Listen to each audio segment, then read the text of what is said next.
Então a creatinina nada mais é do que como uma sujeira, como uma dessas sujeiras, na verdade não que ela seja uma sujeira, mas é algo que tem no sangue da gente, que tem que ser muito bem filtrado pelo rim. Então quanto mais perto de melhor. Então a gente quer admitir pessoas que tenham uma função, assim, um perfil com pessoas com função mais conservada, inclusive, para poder proteger mesmo, né? A ideia é a gente conseguir conservar, daí o nome do ambulatório, a função renal. Não é só o lado ruim, o lado triste, olha, o órgão está perdendo função, mas existe toda uma teia de pessoas que se prontificam para fazer a coisa funcionar. Eu fico cada vez mais apaixonada pelo tema quando eu estou diante de pessoas tão apaixonadas quanto eu.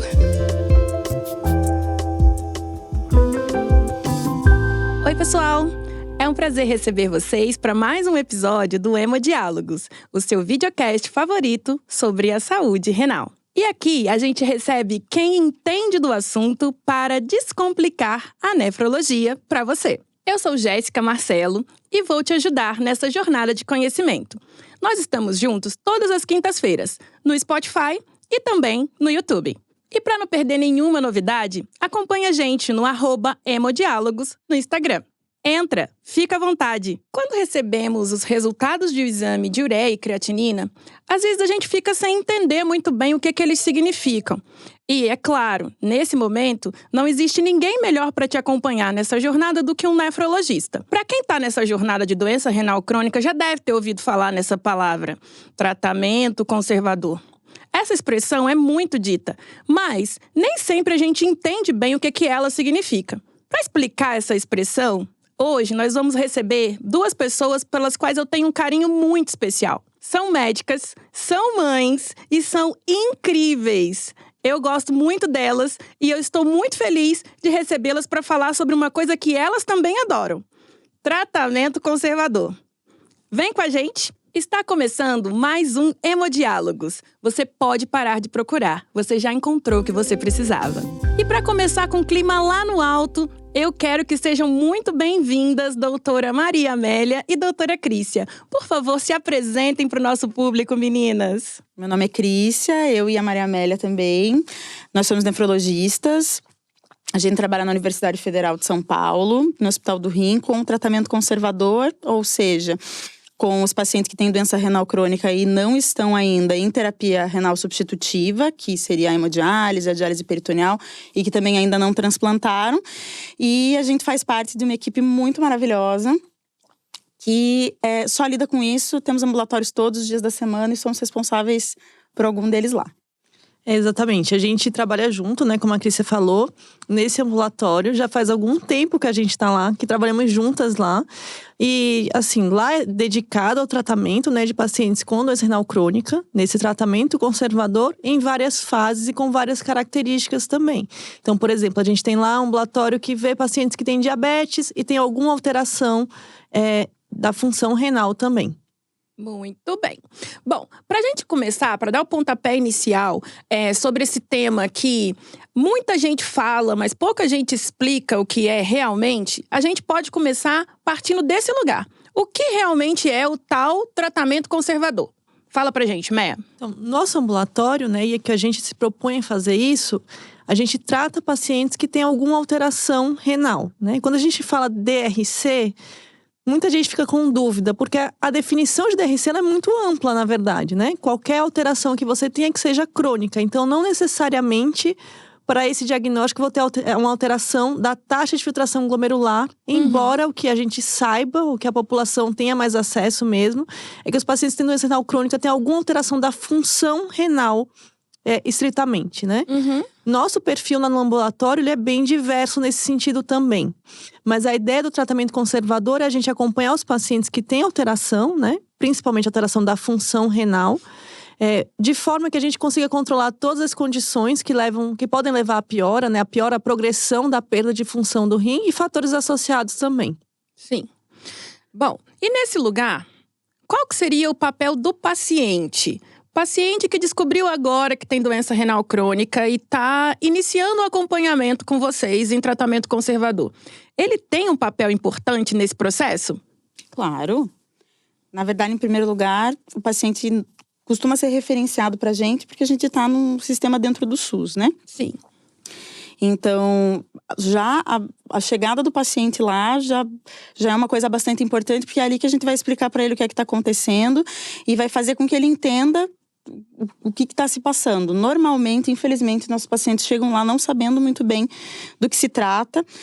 As maiores causas de piora de função renal são super prevalentes na população. Então, como a Meia falou, a gente tem situações em que a pessoa nasce sem um rim, ou que a pessoa tem alguma questão que não tem uma grande alteração da creatinina mais, que tem outras coisas aí que influenciam uma perda de proteína e tal, mas a maioria deles vem mesmo por alteração da creatinina em si. Uhum. Então, a gente chega lá, a gente explica o que é a creatinina, a gente explica qual que é o papel da gente e qual é o papel do paciente. Se o paciente não quiser, mas se ele não cooperar com a gente não consegue fazer com que o tratamento dê certo, né? Sim. Então, o paciente tem que entender o que está acontecendo, tem que entender por que ele está lá. E ele tem que entender que se ele não cooperar, a gente também não consegue tratar, não consegue fazer a coisa dar certo, né? Sim. Deixa eu só fazer uma pergunta. A doutora Crícia falou que tem muitas doenças que são super prevalentes aí na nossa população e que podem levar à piora da função renal. Vamos falar delas um pouquinho? Pressão alta, diabetes, principalmente pressão alta e diabetes. A gente tem outras doenças mais específicas dentro da nefrologia, essas que fazem perda de proteína e etc. Mas como a Meia já falou, a gente tem inclusive um ambulatório que é só de pacientes diabéticos. De nefropatia diabética. Só de nefropatia diabética, exatamente. Grande parte dos nossos pacientes, grande maioria são hipertensos, quer seja pressão alta fazendo piora da função, ou o contrário. Ou o contrário, exatamente, que isso acontece bastante. Então, muitas vezes a gente nem sabe o que veio antes, mas é isso que a gente faz no tratamento conservador. Se a gente não existe nada… Bom, o que eu costumo sempre falar? Você vai perguntar daqui a pouco o que é creatinina, né? Quero. Então, eu costumo receber esses pacientes lá. Então, a primeira consulta normalmente é comigo. E a maioria das pessoas chega e fala assim, mas eu não entendo por que é que o meu rim parou. Porque eu faço xixi normal. Né? Então, o que eu sempre digo, né? Eu faço xixi normal, como é que você tá me falando que meu rim tá parando, que eu tenho 20, 30% de função de rim? Então, antes até da gente falar qual que é o perfil de paciente, que isso a Meia também tem trabalhado bastante. Sim. Primeira coisa, quando a gente chega lá, eu explico pro paciente que é o quê? O rim da gente é como se fosse um filtro de barro com uma peneira no final, antes de sair a água. Então, toda vez que você precisa que saia a água, ou seja, eu tomei a água, a água vai desempenhar todo o seu papel no corpo da gente, que a gente precisa, e na hora que a água tem que sair, para que a gente não enche, etc., é como se você apertasse ali no filtro e vai sair o excesso de água que precisa. Só que antes desse excesso de água sair, existe uma peneira, e essa peneira é o rim. Então, toda aquela sujeira que está no sangue, ela vai ter que parar nessa peneira e vai ter que ter essa seleção. Esse excesso de sujeira vai ter que sair junto com o excesso de água que está no corpo. Como é que a gente sabe que o rim não está funcionando bem, mesmo você fazendo todo esse xixi? Porque o excesso de água sair é uma situação, e o excesso de sujeira permanecer é outra. Então, a gente consegue ver que essa peneira está furada, porque fazendo os exames de sangue, a gente vê que certas coisas estão se acumulando, ficaram no nosso sangue e não saíram. Então, a creatinina nada mais é do que como uma sujeira, como uma dessas sujeiras, na verdade, não que ela seja uma sujeira, mas é algo que tem no sangue da gente, que tem que ser muito bem filtrado pelo rim. Então, quanto mais perto de melhor. Isso que o paciente chega, eu não entendo como. Tem que estar alto ou tem que estar baixo? Tem que estar como? Então, como funciona isso? Como funciona isso, exato. Então, quanto mais perto de do valor 1, melhor. Então, por exemplo, se você for dar a sua, pode estar 0,7, pode estar 0,8, pode estar 0,9. 0,7, doutora. 0,7, viu? Veja só. Então, assim, vai estar por ali. Ou, às vezes, eu tenho bastante massa muscular, um atleta de alto rendimento. Eu tenho 1, eu tenho 1,1, eu tenho 1,2. Também tem muito a ver com massa muscular, mas assim, tem que estar perto desse valor. Se chegar pra gente e tá 2, tá 2,5, tá 3. Mas eu ainda tô urinando. Isso aqui indica diálise? Não, isso não indica diálise. Tá mostrando pra gente que essas sujeiras estão começando a acumular, então a creatinina começa a acumular, a ureia, que é um outro metabólito aí que a gente dosa também, começou a acumular. E daí normalmente numa fase mais pra frente, começam a acumular também a tabela periódica ali, né? Potássio, fósforo, começa a alterar esse tipo de coisa. Inicialmente não. Né? É quase uma aula de química, né? Exatamente. Ali a gente faz a lavanderia e a tabela periódica. É isso aí, entendeu? Então, quando isso aí começa a alterar, a gente consegue ver que aquela peneira do rim já não tá mais funcionando direito. Algumas vezes a gente tem perda de proteína junto no xixi, que a gente consegue detectar. Às vezes pode ser bem cedo, então a creatinina ainda nem alterou ainda, mas eu tenho perda de proteína. Eu já sei que isso aí é um fator de risco para ter doenças cardioembólicas, para ter AVC, para ter que derrame, para ter infarto, etc. Isso aí também requer um acompanhamento com o nefro, mas ali conosco, normalmente… A Cris, eu acho que ela tem um papel essencial nisso, né? Porque ela faz, de fato, o primeiro atendimento lá. E ela explica exatamente isso para os pacientes, assim. Eu já ouvi, assim, ela falando exatamente isso. Essa abordagem, muitas vezes. E assim, eu acho que é importante, assim, ela faz um papel realmente essencial da porta de entrada, né?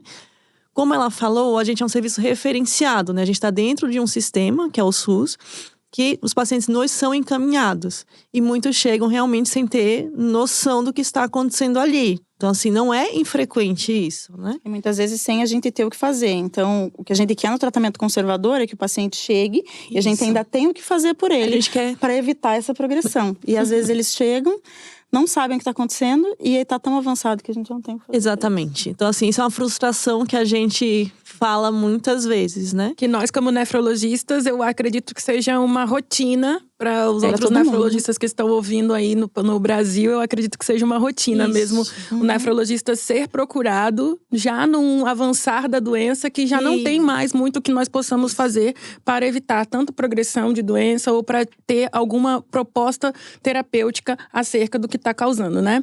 Assim, só que você falou, né, de doença prevalente, a gente tem alguns dados do nosso ambulatório, né? Então, hipertensão… Pois não, Meia. Hipertensão é realmente, assim, 90% dos pacientes, quase 90% dos pacientes têm hipertensão. Não que a hipertensão tenha sido a causadora da doença renal crônica, mas muitas vezes é causadora ou fator associado, né? Isso reflete muito o que é a população do nosso país mesmo, né? E são dados que são muito semelhantes ao que a gente encontra em níveis nacionais. Sim. Diabetes, a gente tem uma prevalência de 50%. Então, isso é bastante significativo também, né? Porque ela pode vir como fator associado, obviamente pode, mas em geral, quando o diabetes está ali, ela é o causador da doença renal crônica, né? A etiologia que gerou a doença renal crônica, né? Então, isso é muito importante. E, assim, essa frustração, né, que a gente vive, que comenta tanto, assim, isso é muito parte do nosso dia a dia, né? Então, a gente vem, assim, com a campanha, entre aspas, né, conscientização, tentativa de conscientização para que os pacientes cheguem mais precocemente para a gente. Então, a gente viu um boom nesses anos de surgimento de muitos novos tratamentos. Então, a gente quer ter oportunidade de utilizá-los, Exatamente, né? A gente quer usar, né? A gente quer usar.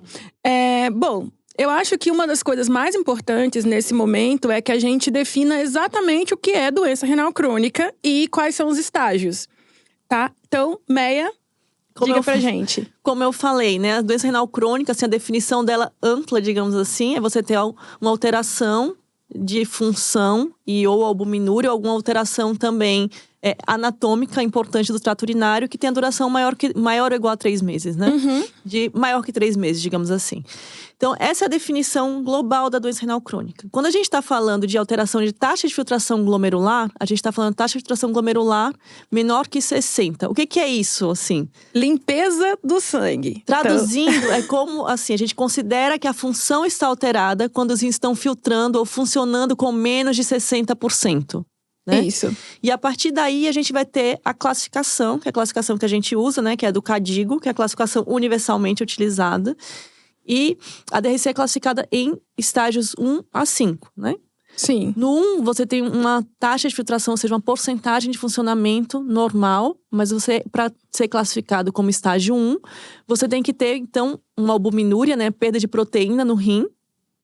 Ou você tem alguma alteração anatômica importante, né? Tá. Exemplo, a pessoa que nasce O rim com um rim único. só. Isso. Ou que perde o rim por algum… Às vezes Acidente. as pessoas sempre perguntam exatamente assim… eu perdi num acidente, eu tive que tirar meu rim por uma pedra, por um câncer. Pielonefrite complicada. Ou até para doar, isso as pessoas também questionam uma doação.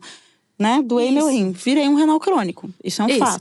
Isso não significa necessariamente que a função estará alterada. Exatamente. Mas é importante haver vigilância no estágio 1 de doença. E é só chamar a atenção que, assim, o CADIGO põe tudo isso, ele põe que tenha uma implicação importante na vida da pessoa. né? Sim. Por que eu quero dizer isso? Porque a pessoa que doa o rim, ela precisa de uma vigilância maior. Não que isso vá levar a alguma alteração naquele momento importante. Então ela vai viver a vida normal dela. Mas ela precisa de uma vigilância maior. Sim. Porque assim, muitas pessoas ficam assustadas. Fui doador, então eu tenho doença renal crônica. Só pra gente acalmar, calma, é a definição que eu chamo assim de lato sensu da DRC ou é o estrito sensu? É o que tá no papel. Isso. Mas assim, a sua vida vai mudar porque você doou? Não. Não, inclusive, desde que você tenha uma vigilância adequada. claro, Isso. Inclusive, outra coisa que as pessoas sempre perguntam é assim, quando transplanta, usualmente põe-se um rim só. Existem casos muito específicos em que não é assim, mas assim, são coisas que a gente não costuma ver nem fazer. Mas você vive com um rim só, então quem transplanta fica com um rim só. Então quem vive e perde um rim por algum motivo ou doa um rim por algum motivo, vai viver normalmente. Mas o que a gente sempre tem que sinalizar é… A gente já falou de pressão alta, de diabetes, às vezes a pessoa nasceu assim, ou teve um trauma, ou doou realmente numa certa idade em que não está acompanhando a pressão e não está acompanhando o diabetes. Essa é a realidade, assim, o surgimento de um diabetes. Essa é a realidade da gente ali. Chega Da assim, maioria faz das 20 anos que eu tenho pressão alta, mas eu nunca meço a minha pressão. E, né, não… Então, a pessoa tem que ter uma vigilância maior, porque ela tem uma chance maior de depois ter uma alteração de função. E outra coisa, a gente, claro, falamos aqui de patologias, né? Pressão alta, diabetes, falamos também das nefrites, né? Que são essas perdas de proteína específicas, inflamações, doenças que são mais sistêmicas, assim, que lúpus e tal. Mas uma coisa que é bastante importante, que a gente frisa muito no ambulatório, que vale a pena aqui, já que a gente está, né, falando tanto para colegas quanto para pacientes, é que uma coisa que a gente pesa muito e que está no Cadigo também são as medicações que a gente pode comprar livremente na farmácia e que tem implicação na alteração de função de rim. Muito obrigada. Não é verdade, senhora? Então… Vamos falar sobre elas. A gente tem já na nossa triagem, então, quando os pacientes chegam na nefrologia, na Escola Paulista, na Unifesp, o primeiro paradeiro deles é numa triagem. E daí, lá é um serviço universitário, referenciado. A gente não tem só os ambulatórios de tratamento conservador de doença renal crônica. A gente também tem ambulatórios específicos de nefrite, porque requerem outro tipo de tratamento, de litíase. A gente tem de doenças genéticas, né? Doença policística. Hipertensão, né? A hipertensão, que não precisam necessariamente que já tenham um acompanhamento conosco, na é verdade. Mas lá, para qualquer paciente, já é dada uma lista grande do que pode e não pode tomar. Porque uma das coisas que mais a gente vê isso com uma frequência assim absurda, mesmo com as pessoas dizendo, às vezes, que são renais crônicos. Eu tenho problema no rim. Essa semana ainda, mandei para pronto-socorro um paciente, primeira consulta, já tinha 20% de função de rim, chegou lá passando mal, porque estava com uma dor abdominal e fizeram um anti-inflamatório endovenoso no homem, entendeu? Então, isso assim, isso acaba com a vida, isso dói o coração, isso acaba com a vida da gente. Tem pessoas… 3 nefrologistas chorando por conta desse anti-inflamatório, gente. Então, assim, inclusive você pega qualquer guideline, você pega o Cadigo, que é o que a gente segue, e fala assim, o que tem ali over the counter, que eles falam, né? O que você pode pegar e tomar o quanto que você quiser. Às vezes tem um médico por trás disso, mas que é um plantonista, que você vai chegar ali com dor, você vai num dia, você volta na semana seguinte, faz de novo, você volta na semana seguinte, faz de novo, na semana seguinte, faz de novo, e aquilo vai piorando. Agora, normalmente eu tô com dor, eu cheguei na farmácia, eu vi aquele… Não vamos citar nomes comerciais, não é? Por favor, não. Mas eu vi aquele anti-inflamatório e, nossa, é tão bom, me sinto tão bem, deixa eu tomar. Passa tudo. Aí vai, passa Sabe tudo. Só que daí a pessoa toma passa dor mesmo. Passa tudo, entendeu? é maravilhoso. A gente não, faz, não tem uma consequência grave, entende? Isso que a gente nem está falando da questão de estômago, que muitas vezes vão tomando a longo prazo. Sim. Você pode fazer uma lesão que pode causar um sangramento. Faz uma hemorragia digestiva. Também piora o rim junto. Quando faz uma hemorragia importante. Mas assim… É muito… A pessoa vai tomando e assim… mas eu tomei e deu certo. Quando você vê, tá tomando há 30 dias. Quando você vê, tá tomando há 50 dias. Quando você vê, tá tomando um ano, troço. E é uma história muito frequente. No salão, a gente ouve muito essa história de tipo… Não fui orientado. Sim, no salão de diálise, né? É isso! E a gente ouve essa história. Sim. Tipo, olha, não fui orientado, disseram. tomei, ninguém me falou que não podia. Eu fui na farmácia, eu tava com dor, me orientaram a tomar. Às vezes um nome comercial diferente, né? Tem outras coisas, assim, que a gente, tem hoje, né, um incentivo a coisas anti-inflamatórias. Então, muita gente associa como uma coisa boa, assim, positiva. Isso. Mas deixa eu fazer uma outra pergunta para vocês. Qual seria, mais ou menos, a taxa de depuração em que a gente admite esse paciente? Qual é? No ambulatório de vocês? Ambulatório. Isso, na sua casuística. Isso tem sido uma nova discussão. a gente tem tido reuniões com a nossa chefia lá, revendo isso. Porque agora com os novos tratamentos, a gente tem a oportunidade, com as novas drogas que estão surgindo aí, que impactam na redução da progressão, né? Em aumento do tempo de progressão, né? Vai ficar mais estendido, vai conseguir fazer com que a progressão seja mais para frente. A gente tá tentando admitir as pessoas antes, mas também aí tá faltando braço pra gente conseguir fazer isso. Então, eu ia comentar isso, né? A gente o grande desafio, isso, né? A gente tem essa proposta, né? A gente tem discutido isso, então a gente quer admitir pessoas que tenham uma função, assim, um perfil com pessoas com função mais conservada, inclusive, para poder proteger mesmo, né? A ideia é a gente conseguir conservar, daí o nome do ambulatório, a função renal, né? Mas o que é muito a realidade, que é isso que a gente comentou anteriormente, né? Em algum momento no país, talvez por falta de profissionais especializados mesmo, se instituiu, ou muitas pessoas acabaram fazendo isso, que para acompanhamento especializado, os pacientes tinham que estar, ou assim, teriam que ser encaminhados com a função menor que 30%, né? Então, isso foi uma realidade por muito tempo, né? Assim, acho que talvez por falta de profissional que desse conta mesmo, né? A gente tá numa cidade grande, a maior cidade do país, e a gente tá relatando para você o que acontece aqui em São Paulo. Imagina no país como no Brasil como é um país tão extenso. Então, faltam profissionais especializados mesmo, né? Então, muitos pacientes chegam já com a função mais reduzida, né? Sim. A maioria, na verdade. E aí o MEC é bom, estamos juntas aí na formação da Nefro, nós duas. A Meia é um pouco mais nova que a gente. Né? Mas tinha uma portaria do Ministério da Saúde de pelo menos uns 10 anos atrás que colocava como 45 a taxa mínima para você encaminhar para um nefrologista. Como já foi falado, a princípio seria a partir de 60 para você começar a acompanhar. Abaixo de 60.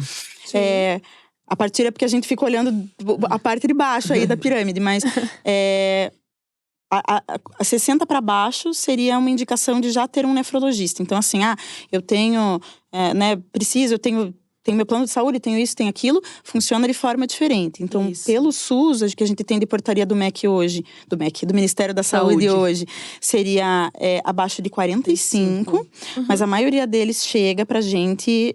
E principalmente abaixo de 30, muitas vezes abaixo de 20. E aí, diminui pra gente o gap pra utilização de muitas medicações que realmente poderiam mudar prognóstico, né? O prognóstico desse paciente. Eu acho que também isso aí reflete, né? Essa questão 45, em alguns lugares falavam 30.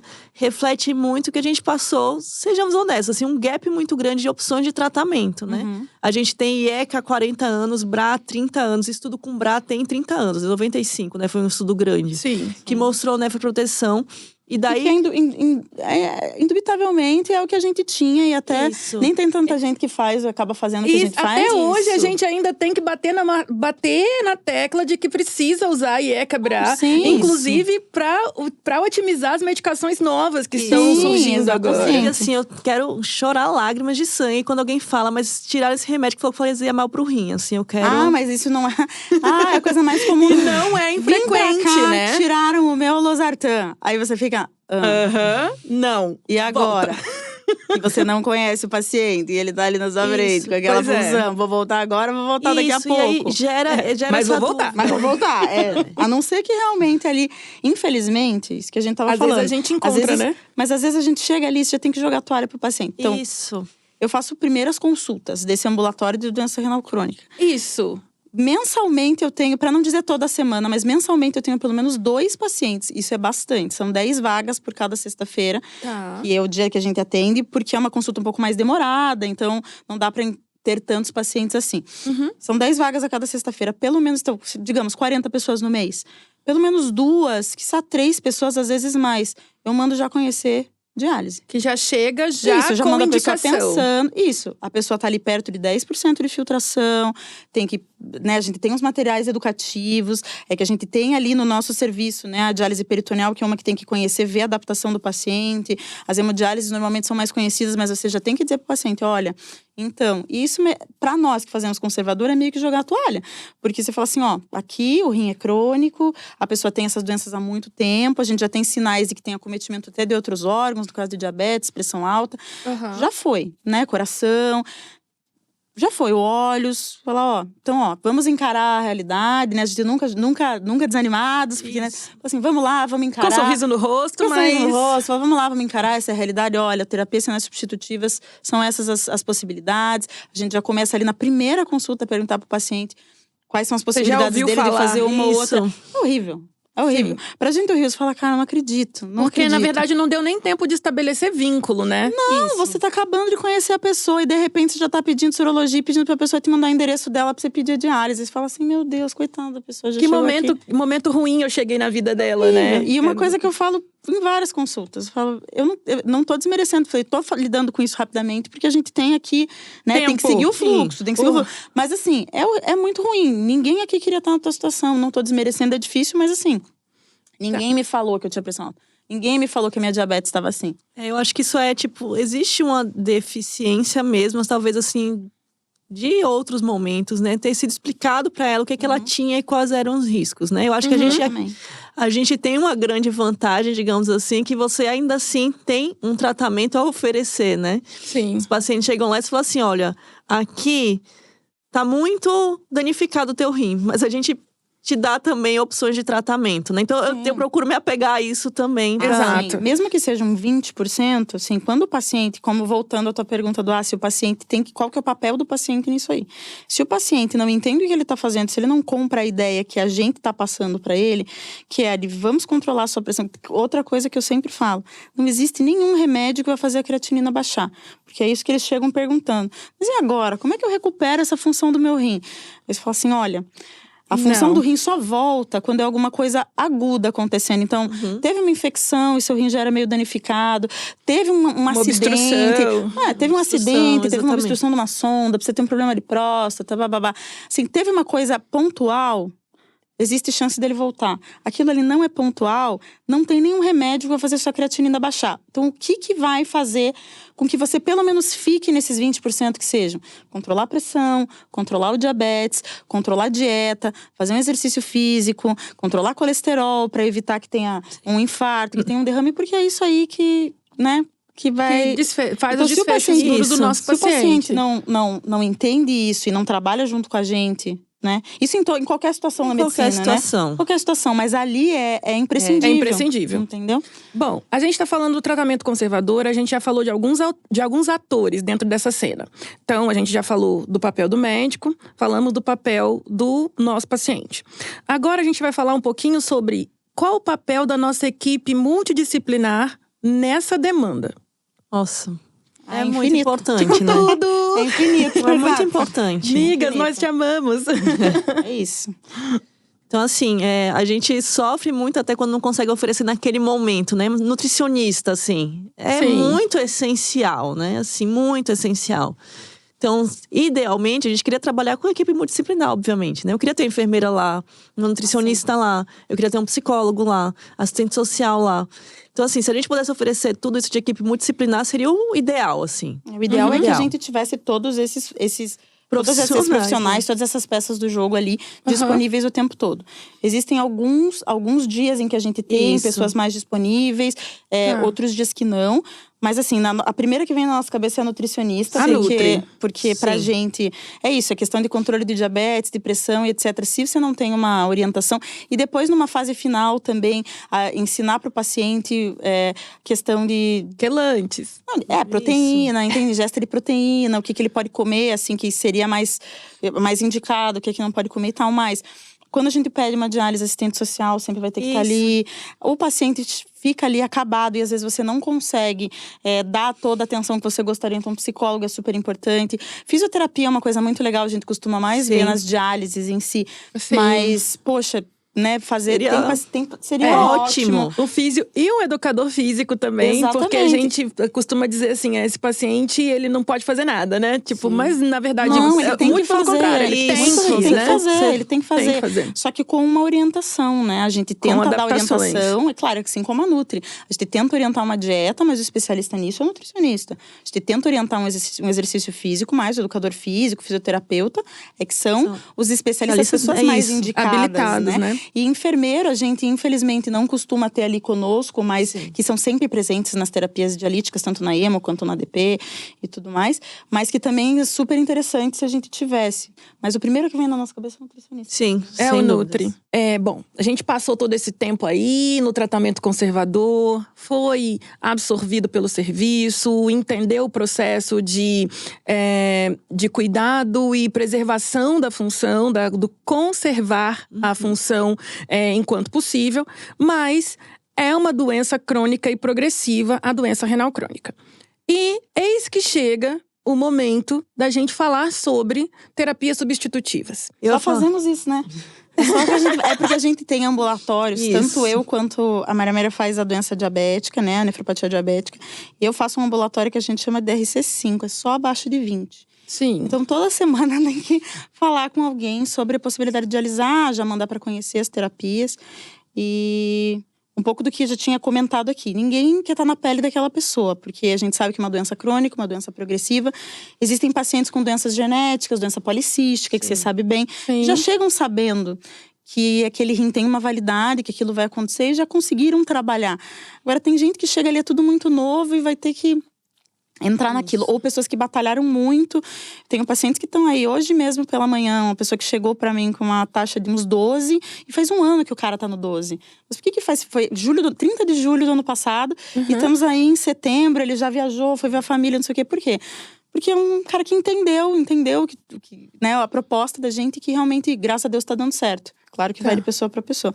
Mas a gente sempre, assim, tem que ser muito empático. Eu falo sempre, e você já escutou eu falar também, né? Eu não queria estar... Ninguém aqui queria estar na sua situação. A gente sabe o quanto isso é difícil. Mas a gente tem que encarar o problema de frente e a gente sempre começa a discutir isso abaixo de 20, porque a gente já precisa se preparar. Porque, tanto para fazer a peritoneal, que é que a gente põe um catéter na barriga, a gente precisa de treinamento, precisa de colocação desse catéter, precisa de uma aprovação de diversas coisas, chegar material e etc.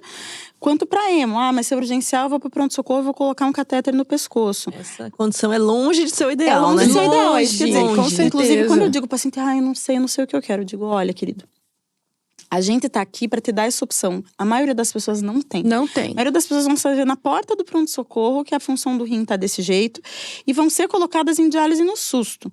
E vai ser por esse catéter no pescoço. Então, assim, o senhor tá tendo aqui a oportunidade de conhecer os métodos, de saber como é que tudo funciona. E, eu quero hemodiálise é para mim.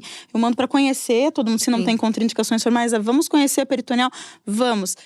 Às vezes a pessoa já me olha ali no consultório e fala, não, eu durmo com o meu cachorro. Não quero isso.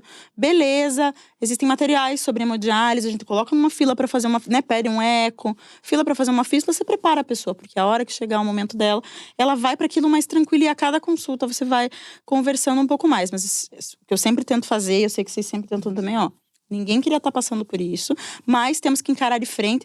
Muita gente chega desesperada e fala, eu não quero fazer isso. Fala, olha, quantos anos o senhor tem? Eu tenho, 60 e poucos anos. Tem filho, tem neto? Tenho. Então, assim, pode parecer horrível, mas graças a Deus a gente vive isso todo dia, a gente gosta, acredita nisso, porque é um problema em que existe uma substituição para isso e que a gente consegue continuar vivendo. O senhor vai ver seus netos crescerem, o senhor vai desempenhar suas atividades diárias, principalmente nos dias em que não tem diálise. Sim, mas mesmo fazendo a diálise, o senhor vai conseguir fazer suas coisas, vai estar ali presente com a sua família, vai viver o resto da sua vida com a melhor qualidade que a gente conseguir dar. Sim. Também, essa questão da qualidade nas terapias dialíticas vai depender muito da aderência do paciente. Claro. Mas a gente sempre fala isso e normalmente eles saem mais animados. E que normalmente é uma aderência que ele já apresenta desde o tratamento conservador, né? Exato. Às vezes eles chegam ali no susto, mas são extremamente aderentes, mesmo precisando ir para diálise mais ou menos rápido. Eles serão aderentes, a gente sabe, né? Vai explicando, eles vão entendendo. E tem gente que, assim, não tem aderência nenhuma. A gente segue tentando, segue falando. A gente só vai avisando. Fala assim, querido, se continuar desse jeito... O que se vê na diálise, na verdade, é reflexo também do que aconteceu antes, né? A pessoa é difícil. Às vezes, lógico, a pessoa tem consciência, mas muitas vezes chega na diálise, assim... que tem essa dificuldade muito grande de aderir ao tratamento, porque já foi reflexo de tudo que aconteceu, né? Assim, a longo prazo. A longo prazo. Quando a gente fala muito dessa questão do iniciar diálise, iniciar substituição renal, na prática de vocês, a gente consegue estabelecer mais ou menos em números quantos dos nossos pacientes começam em diálise peritoneal e quantos começam em hemodiálise? E assim, porque a gente vive numa bolha onde os nossos pacientes têm acesso à informação à diálise peritoneal. Uma coisa que eu acho imprescindível, eu acho que todo mundo deveria ter acesso a todas as possibilidades de tratamento de substituição, mas a gente sabe que isso não é uma realidade no país inteiro. A gente vive uma bolha mesmo. É uma grande bolha. Uma grande bolha. Então, trazendo mais uma vez dados no nosso ambulatório, atualmente a gente tem quase 50% dos pacientes que iniciam em DP, né? Então, isso é fantástico, né? Só um minutinho, gente. Eu queria que você, que tá aí do outro lado, desse uma olhadinha na nossa timeline e visse que tem uma aula maravilhosa sobre diálise peritoneal com o nosso maravilhoso Daniel, que você já viu que deu um sorriso coletivo aqui quando a gente falou o nome dele. Um apaixonado por diálise peritoneal, do mesmo jeito que nós somos apaixonados por tratamento conservador. Sim, e também por peritoneal. A gente acredita muito… Pois é. A gente acredita muito na modalidade, né? Sim. Então, por isso que a gente tenta sempre… claro, como a Mia falou, a gente vive numa bolha em que a gente tem a diálise peritoneal a algumas quadras dali. Né? Com uma equipe fantástica, que tá sempre aberta a receber os pacientes. Às vezes você vê um paciente que quer escapulir, porque fala, não, outro dia eu vejo. Falou, não, vem aqui. Eu já ligo lá, já ligo lá, elas recebem e tal. Então, assim, é realmente uma bolha. É realmente uma bolha. A gente tá tentando aqui em São Paulo, pelo menos, expandir essa bolha, porque o nosso serviço, principalmente ali no Unifesp Hospital do Rim, tá em expansão. Então, a gente tá tentando, né, trazer essa oportunidade aí. E tornar esse método mais popular, tornar né? esse método mais popular, exatamente. Trazer isso aí para outras pessoas, outros ambulatórios de conservador. Então, a gente acredita demais, né, na terapia. Mas a gente vive numa bolha. Você tem esses dados que eu sei. Você tem esses números. Então, nossa, 50%. Mas na população geral, acho que não dá quanto? Assim, e aí depende, né? Porque tem regiões do Brasil que não tem DP, né? Isso, o último censo de diálise fala algo em torno de 4, 5%. Exato, então, que já foi 12% e vem em queda, né? Então, eu lembro da época que foi acima de 10%, que foi uma época que a gente teve mais empresas, assim… Campanhas, mais né? campanhas relacionadas e que, assim, foram saindo… Norte e Nordeste, por exemplo, já foram saindo quase que por completo. Né? Isso, tem pouquíssimos lugares, assim. Mas em São Paulo, assim, eu não sei dizer. Não, claro que não existe, nunca vai refletir 50%. Mas em São Paulo, que a gente tem N serviços, na grande São Paulo, que proporcionam peritoneal, não sei dizer qual que é a porcentagem, mas deve ser em torno de, sei lá, uns 10% mesmo, né? Isso, é mais ou menos isso, assim. A gente tá num lugar, assim, muito privilegiado em relação a isso, né? A gente tem ADP para oferecer lá, né? Então, os pacientes vão conhecer uma equipe que é muito encantadora, assim, é muito acolhedora. Então, os pacientes gostam e querem ficar lá muitas vezes, né? A gente tem a opção da hemodiálise e, assim, mais uma vez, né? Nosso serviço é do SUS, a gente pede via SUS. Então, tem o tempo de espera, enfim, tem tudo isso. E tem a opção do transplante, que tá logo ali do lado também, né? Então, outra coisa que coloca a gente numa bolha, né? Porque, assim, não é comum… Tudo ali na rua. Eu falo sempre para os pacientes, tá tudo ali na rua. Se quiser, inclusive, ver como funciona uma hemodiálise… A nossa situação aqui em São Paulo é uma cidade imensa que a gente faz uma solicitação para a Secretaria de Saúde com o CEP da pessoa. Então, dificilmente uma pessoa que mora muito longe vai ficar dialisando ali com a gente. Mas pode conhecer, a não ser que seja uma solicitação da própria pessoa, né? Isso. Mas pode conhecer. Mas o nosso serviço de peritoneal, a gente liga e tá ali do lado de cá. E o nosso serviço de pré-transplante tá do lado de lá. Do outro então, lado. você já faz uma carta para cá, você faz uma carta para lá. E ele vai se resolver naquela rua ali. Entendeu? E faz um mapinha pro paciente, porque ele não se perder no mesmo bairro. Mas isso é estar dentro de uma bolha mesmo. A gente é agraciado com isso, né? Sim. Mas é difícil mesmo. Ai, meninas, eu não acredito que o nosso tempo está se esgotando. Um papo tão gostoso, gente. Um papo que enche quem tá do outro lado de esperança, de entender que a doença renal existe várias formas de ser tratada, existem muitas formas de preservar a função do rim. E é tão importante saber que existem nefrologistas que são apaixonados por isso, que se dedicam por isso e que mostram o outro lado também, né? Não é só o lado ruim, o lado triste, olha, o órgão está perdendo função, mas existe toda uma teia de pessoas que se prontificam para fazer a coisa funcionar. Eu fico cada vez mais apaixonada pelo tema quando eu estou diante de pessoas tão apaixonadas quanto eu. Ai, que gracinha. Acho que uma coisa que vale a pena a gente falar aqui, que é uma coisa que é um foco de estudo da Maria Amélia, inclusive, de todos nós ali, mas teu em especial, é que nesses últimos anos a gente tem várias drogas que agora conseguem impactar em prognóstico mesmo. Sim. E que, inclusive, agora a gente tem… Assim, foi tudo muito rápido. Eu lembro que tava terminando a residência, estavam saindo os primeiros estudos. Eu não sou tão velha assim. Estavam saindo os primeiros… Não somos, assim, né? Dapa, né? Estavam saindo os primeiros… Não somos, porque somos ali, né, juntas. Mas estavam saindo os primeiros estudos da DAPA. Eu tava na residência, poxa…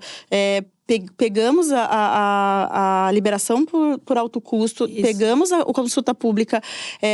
Agora estamos com a medicação para diabéticos acima de 65 anos em farmácia popular. Então a gente faz uma receita incrível. Simples. Isso é incrível. 10 anos, menos de 10 anos assim, de comercialização da droga aqui já está dessa forma. A gente tem também outras drogas entrando em consulta pública. Sim. Que isso… Então, é sempre importante, né, ver a sua pressão, fazer os seus exames de laboratório, fazer o seu check-up, procurar o seu médico, porque várias dessas pessoas que consultam com a gente passaram 1000 anos sem ir ao médico. Sim. Então, ter assim, né, ter esse olhar para a sua saúde, ver ver como vai a sua urina, como está a sua creatinina, para ver se realmente precisa de um quer seja um clínico geral e depois um encaminhamento para nefrologia, para a gente conseguir lançar a mão dessas medicações que hoje podem, prolongar muito a vida útil de um rim. Uhum. Então, achei fantástico ter esse podcast de conservador, porque dificilmente chamam a gente para isso. Então, mas é isso mesmo. A gente agradece, você é maravilhosa, todos obrigada. Vocês aqui. Meia, fala pra gente, dá suas últimas palavras pra gravar na cabeça de quem tá ficando em casa e tá com a gente até esse momento. Primeiro, assim, agradecer realmente o convite. A gente ficou super feliz, assim, de vir falar do nosso trabalho, né, que é o nosso dia a dia.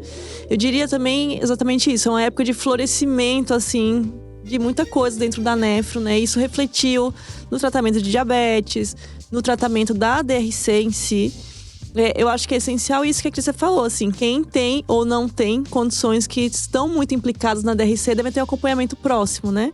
Para saber o momento em que é preciso fazer um tratamento específico ou não. E como eu falei, assim, a gente tem um lugar de muito privilégio também, porque a gente tem opções de tratamento a oferecer. Então, eu acho que isso é muito recompensador mesmo. Meninas, eu quero muito agradecer a presença de vocês aqui hoje.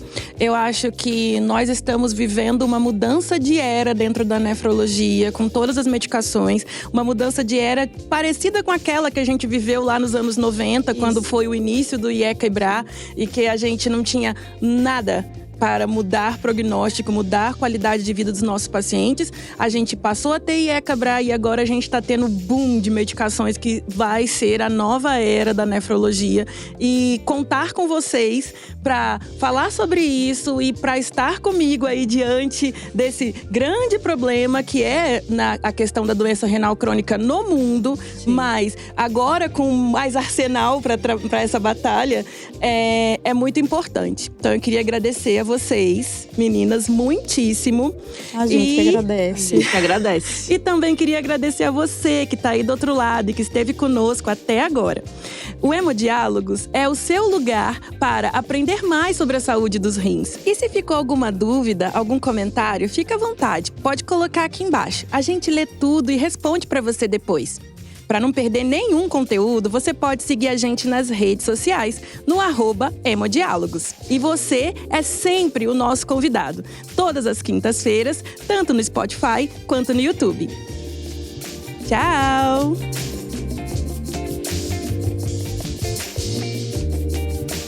Esse programa foi produzido e dirigido por Mariana Orlandi.